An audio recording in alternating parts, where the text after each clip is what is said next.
ಚಿಕ್ಕಮಗಳೂರಿನ ಮದುವೆ ಮನೆಯಲ್ಲಿ ಹೆಣ್ಣುಮಗಳೊಬ್ಳು ರಂಪಾಟ ಮಾಡಿದ್ಲು ಅನ್ನೋ ಪ್ರಕರಣಕ್ಕೆ ಸಂಬಂಧಪಟ್ಟಂತೆ ಅದರ ಅಪ್ಡೇಟ್ ನೋಡ್ತಾ ಹೋಗೋಣ. ಕಲ್ಯಾಣ ಮಂಟಪ ಸದ್ಯಕ್ಕೆ ಖಾಲಿಯಾಗಿದೆ. ಕುಟುಂಬಸ್ಥರೆಲ್ಲರೂ ಕೂಡ ಕಲ್ಯಾಣ ಮಂಟಪವನ್ನ ಖಾಲಿ ಮಾಡ್ಕೊಂಡು ಹೋಗಿದ್ದಾರೆ. ಮುಹೂರ್ತ ನಡೆದ ಮೇಲೆ ಪಾಪ ಹೆಣ್ಣುಮಗಳು ಮಂಟಪಕ್ಕೆ ಬಂದಿದ್ದಾಳೆ. ರಿಸೆಪ್ಷನ್ ಇತ್ತು, ಆರ್ತಕ್ಷತೆ. ಅದಕ್ಕೂ ಮುನ್ನವೇ ಕಲ್ಯಾಣ ಮಂಟಪಕ್ಕೆ ಆಗಮಿಸಿ ರಂಪಾಟ ಮಾಡಿದ್ಲು. ಬೇಲೂರು ರಸ್ತೆಯಲ್ಲಿರುವ ಕಲ್ಯಾಣ ಮಂಟಪ ಅದು. ಯುವಕನ ಕುಟುಂಬಸ್ಥರಿಂದ ಕಲ್ಯಾಣ ಮಂಟಪ ಖಾಲಿಯಾಗಿದೆ. 10 ವರ್ಷದಿಂದ ಪ್ರೀತಿ ಮಾಡುವಂತಹ ನಾಟಕ ಮಾಡಿದ್ನಂತೆ ಈ ಶರತ್ ಎಂಬಂತಹ ಹುಡುಗ. ಪಾಪ ಯುವತಿ ಹಣ ಕಳ್ಕೊಂಡು ಪ್ರೀತಿ ಕಳ್ಕೊಂಡು ನಡು ರೋಡಲ್ಲಿ ಕಂಗಾಲಾಗಿ ನಿಂತಿದ್ದಾಳೆ. ಗಲಾಟೆ ಮಾಡಿದ್ಲು ಅನ್ನುವಂತಹ ಪದ ಬಹುಶಃ ಸರಿ ಆಗಲ್ವಾ ಅಂತ. 10 ವರ್ಷದಿಂದ ಪ್ರೀತಿಸ್ತೀನಿ ಅಂತ ಹೇಳಿದ್ದಾನೆ. ಆ್ಯಂಡ್ ಅದಕ್ಕೂ ಮುಂಚೆ ಅವನಿಗೊಂದು ಮದುವೆ ಆಗಿತ್ತಂತೆ, ಡಿವೋರ್ಸ್ ಆಗಿತ್ತಂತೆ, ಅದನ್ನು ಮುಚ್ಚಿಟ್ಟಿದ್ನಂತೆ. ವಿಚಾರ ಗೊತ್ತಾದ ನಂತರ ಸರಿ ಬಿಡು ಆಗಿದ್ದಾಗ್ಲಿ, ಈಗ ಸಿಂಗಲ್ ಆಗಿದ್ದಾನಲ್ಲ ಒಟ್ಟಿಗಿರೋಣ ಅಂತ ಈಕೆ ಬಯಸಿದಾಳೆ. ಅದಾದಮೇಲೆ ಆಕೆಗೆ ಗೊತ್ತಿಲ್ಲದೆ ಮತ್ತೊಂದು ಮದುವೆಗೆ ಈತ ರೆಡಿ ಆಗಿದ್ದ. ನೆನ್ನೆ ಮನೆ ಹತ್ರನೂ ಹೋಗಿ ಪ್ರಶ್ನೆ ಮಾಡಿದ್ದಾಳೆ. ಬಟ್ ಸಿಂಗಲ್ ಲೇಡಿ ಏನು ಮಾಡೋಕ್ಕಾಗುತ್ತೆ, ಜೊತೆಯಲ್ಲಿ ಯಾರೂ ಇಲ್ಲ ಈ ವಿಚಾರದಲ್ಲಿ ಸಪೋರ್ಟ್ ಮಾಡೋಕ್ಕೆ. ಆಕೆಯ ಪ್ರಯತ್ನವನ್ನೆಲ್ಲ ಮಾಡಿದ್ದಾಳೆ ತನ್ನ ಪ್ರೀತಿಯನ್ನು ಉಳಿಸ್ಕೊಳ್ಳೋಕೆ, ತನ್ನ ಜೀವನ ಹಾಳಾಗಬಾರ್ದು ಅನ್ನೋ ಕಾರಣಕ್ಕೆ ಆಕೆಯ ಸರ್ವ ಪ್ರಯತ್ನಗಳು ಅಲ್ಲಾಗಿರೋದು ಕಾಣಿಸ್ತಾ ಇದೆ. ಬಟ್ ಆ ಕುಟುಂಬಸ್ಥರು ಏನು ಮಾಡಿದ್ದಾರೆ, ಮದುವೆ ಆಗಿ ಸಾಮಾನ್ಯ ಇಲ್ಲಿ ಹೆಂಗಂದರೆ ಬೆಂಗಳೂರು ಕಡೆಯಲ್ಲೆಲ್ಲ ಸ್ವಲ್ಪ ಬದಲಾವಣೆ, ರಾತ್ರಿಯೇ ರಿಸೆಪ್ಷನ್ ಮಾಡಿಬಿಡ್ತಾರೆ. ಬಟ್ ಹಾಗಲ್ಲ, ಮಲೆನಾಡು ಭಾಗದಲ್ಲಿ ಮದುವೆ ಆದ ನಂತರ ರಿಸೆಪ್ಷನ್ ಇರುತ್ತೆ. ಅಂದರೆ ಆರ್ತಕ್ಷತೆ ಇರುತ್ತೆ. ಗಂಡು ಹೆಣ್ಣು ಜೊತೆಗೆ ನಿಂತ್ಕೊಂಡು ಬಂದಿರುವಂತಹ ಸಂಬಂಧಿಕರು ತಾವು ತಂದಿರೋ ಉಡುಗೊರೆಯನ್ನು ಕೊಡ್ತಾರೆ, ವಿಶ್ ಮಾಡಿ ಹೋಗ್ತಾರೆ. ಆ ಪ್ರೋಗ್ರಾಮ್ ಇಲ್ಲಿ ಕ್ಯಾನ್ಸಲ್ ಆಗಿದೆ, ಕಟ್ ಆಗಿದೆ. ಕಾರಣ ಅಲ್ಲಿಗೂ ಈಕೆ ಬಂದು ಪ್ರಶ್ನೆ ಮಾಡ್ತಾಳೆ ಅಂತ. ಇಷ್ಟೆಲ್ಲ ವಿಚಾರ ಗೊತ್ತಿದ್ದು ಈ ಮದುವೆ ಹೆಂಗಾಯ್ತು ಅನ್ನೋದೇ ಪ್ರಶ್ನೆ. ಅಂದರೆ ಹುಡುಗನ ಮನೆಯವರು ರೆಡಿ ಆಗಿಬಿಟ್ಟಿದ್ರು, ಆಗಿದ್ದಾಗಲೇ ಹುಡುಗನಿಗೆ ಇನ್ನೊಂದು ಮದುವೆ ಮಾಡಬೇಕು ಅಂತ. ಬಟ್ ಹೆಣ್ಮಗಳು ಮನೆಯವರು ಆಲ್ರೆಡಿ ಒಂದು ಮದುವೆ ಆಗಿ ಡಿವೋರ್ಸ್ ಆಗಿದೆ. ಎರಡನೇ ಹುಡುಗಿಯ ಪ್ರೀತಿಯ ತೆಕ್ಕೆಯಲ್ಲಿ ಈತ ಬಿದ್ದಿದ್ದಾನೆ. ತಮ್ಮ ಮಗಳನ್ನು ಅವನಿಗೆ ಕೊಡ್ತಾ ಇದ್ದೀವಿ ಅನ್ನುವಂತಹ ಯೋಚನೆ ಮಾಡಲಿಲ್ವಾ? ಏನಾಯಿತು ಅಲ್ಲಿ, ಯಾವ ರೀತಿಯ ಸಿಚುವೇಶನ್ ಇತ್ತು, ಹೇಗೆ ಹ್ಯಾಂಡಲ್ ಮಾಡಿದ್ರು ಅನ್ನೋದೇ ಪ್ರಶ್ನೆ. ಪಾಪ ಮದುವೆ ಆದಮೇಲೆ ಬಂದುಬಿಟ್ಟಿದ್ದಾಳೆ ಈಕೆ. ಉಟ್ಟು ಬಟ್ಟೆಯಲ್ಲೇ ಬಂದಿದ್ದಾಳೆ, ಒಂದು ಬ್ಯಾಗ್ ಹಾಕ್ಕೊಂಡು. ಜೊತೆಯಲ್ಲಿ ಯಾರೂ ಇಲ್ಲ, ನಡು ನೀರಿನಲ್ಲಿ ನಿಂತಹ ಪರಿಸ್ಥಿತಿ. ಈಗ ಯಾರು ಸಪೋರ್ಟ್ ಮಾಡ್ತಾರೆ, ಈಗ ಯಾರು ಆಕೆಯ ಸಹಾಯಕ್ಕೆ ಬರ್ತಾರೆ? ಸಹಾಯಕ್ಕೆ ಬಂದು ಏನು ಪ್ರಯೋಜನ? ಈಗ ಮದುವೆ ಮುಗ್ದೋಯ್ತಲ್ಲ. ಛೇ,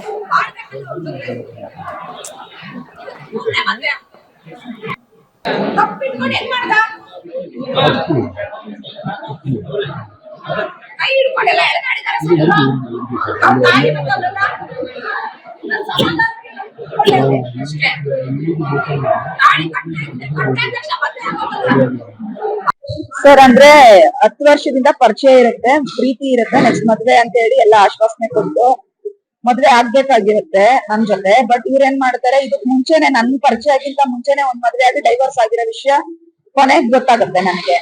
ಆಮೇಲೆ ನನ್ಗೆ ಎಲ್ಲದನ್ನು ಸಹಿಸ್ಕೊಂಡು ಮುಂದೆ ಹೋಗ್ತಾ ಇದ್ರು ಕೂಡ ನೆಕ್ಸ್ಟ್ ಏನ್ ಮಾಡ್ತಾರೆ, ಬೇರೆ ಹೆಣ್ಮಕ್ಳಿಗೆ ಹಣ ಆಸ್ತಿಗೋಸ್ಕರ ಒಪ್ಪಿಗೆ ಕೊಟ್ಟು ಮದುವೆ ವಿಷಯಕ್ಕೆ ಅವ್ರ ಕಡೆ ಕಮಿಟ್ ಆಗ್ತಾರೆ, ನನಗೆ ಅನ್ಯಾಯ ಮಾಡ್ತಾರೆ. ಹಾಗಾಗಿ ನಾನು ಕಂಪ್ಲೇಂಟ್ ಮಾಡ್ತೀನಿ.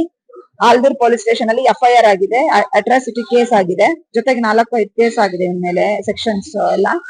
ಅದ್ರ ಜೊತೆಗೆ ಇವನು ಈಗ ಮದ್ವೆ ಆಗ್ಬಿಟ್ಟಿದ್ದಾನೆ. ನಿನ್ನೆ ಮದ್ವೆ ಚಪ್ರಶಾಸ್ತ್ರ ಆಗಿದೆ, ಇವತ್ ಮದ್ವೆ ಆಗಿದೆ. ನಿನ್ನೆ ನಾನು ಹೋಗಿ ಕೇಳಿದಕ್ಕೆ ಸ್ಟೇಟ್ಮೆಂಟ್ ಎಲ್ಲ ಬರ್ದ್ಕೊಟ್ಟಿದ್ದಾನೆ, ಮದ್ವೆ ಆಗಲ್ಲ ಇವಳನ್ನ ಅಂತ ಹೇಳಿ. ಬಟ್ ಈಗ ಮದ್ವೆ ನಿಲ್ಸಕ್ ಆಗಲ್ಲ ಅಂತ ಹೇಳಿ ಕಾನೂನು ಮುಖಾಂತರವಾಗಿ ಹೋರಾಟ ಮಾಡ್ತಾನಂತೆ. ಸೊ ಹಾಗಾಗಿ ನಾನು ಕೂಡ ಕಾನೂನು ಮುಖಾಂತರವಾಗಿ ಹೋರಾಟ ಮಾಡ್ತೀನಿ ಸರ್. ಅಂದ್ರೆ ಇಲ್ಲಿ ಅವರು ನಿಮ್ಗೆ ಪ್ರೀತಿಸಿರುವಂತ ವಿಚಾರ ಮೊದಲು ಮದ್ವೆ ಆಗಿರೋಂತ ವಿಚಾರ ಗೊತ್ತಿರಲಿಲ್ಲ? ಇಲ್ಲ ಸರ್, ದೇವರಾಣೆ ನನಗೆ ಅದ್ರ ಬಗ್ಗೆ ಯಾವುದೇ ಮಾಹಿತಿ ಇಲ್ಲ. ನನಗ್ ಮಾಹಿತಿ ಇದ್ದಿದ್ರೆ ನಾನು ಇವ್ನ ಜೊತೆ ಪ್ರೀತಿನೇ ಮಾಡ್ತಾ ಇರ್ಲಿಲ್ಲ. ಹಾಗಾಗಿ ಹೋಗ್ಲಿ, ನಿಮ್ಗೆ ಯಾವ ಗೊತ್ತಾಯ್ತು ಇವ್ರ ಮದ್ವೆ ಇನ್ನೊಂದ್ ಮದ್ವೆ ಆಗ್ತಿದ್ದಾರೆ ಅಂತ? ಸರ್ ನಿನ್ನೆ ಗೊತ್ತಾಗಿದ್ದು ನನಗೆ, ನಿನ್ನೆ ಬೆಳಗ್ಗೆ ಸರ್. ಸರಿ, ಮೊನ್ನೆ ಬೆಳಗ್ಗೆ. ಹೋಗ್ಲಿ ಮೇಡಮ್, ಈಗ ಅವ್ರ ಕುಟುಂಬಸ್ಥರ ಜೊತೆ ಮಾತಾಡಿದ್ರ ನೀವು? ಏನಂದ್ರು?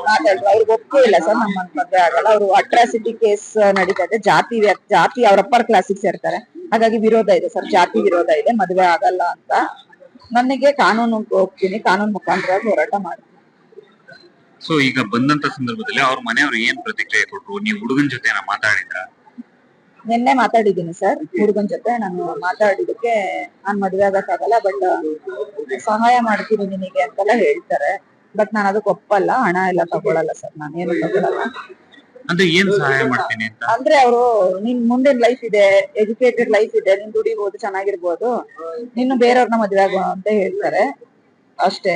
ಆಮೇಲೆ ಸಪೋರ್ಟ್ ನೆಕ್ಸ್ಟ್ ಏನ್ ಕಡೆಯಿಂದ ಸಾಧ್ಯವಾದ್ರೆ ಕೊಡ್ತೀನಿ ಅಂತ ಹೇಳ್ತಾರೆ ಅಷ್ಟೇ. ಅದನ್ನ ಇದಾಗಿ ಹೇಳ್ತಾರೆ, ಒಂದು ತುಂಬಾ ಕ್ಲಿಯರ್ ಆಗಿ ಏನ್ ಹೇಳಲ್ಲ, ನೋಡೋಣ ಅಂತಾರೆ. ಬಟ್ ಮದ್ವೆ ಆಗಲ್ಲ ಅಂತ. ನಿಮ್ಗೆ ಆರಂಭದಲ್ಲಿ ಪರಿಚಯವಾಗಿದೆ? ಸರ್ ಕಾಲೇಜಲ್ಲಿ ಒಟ್ಟಿಗೆ ಓದಿದ್ದು.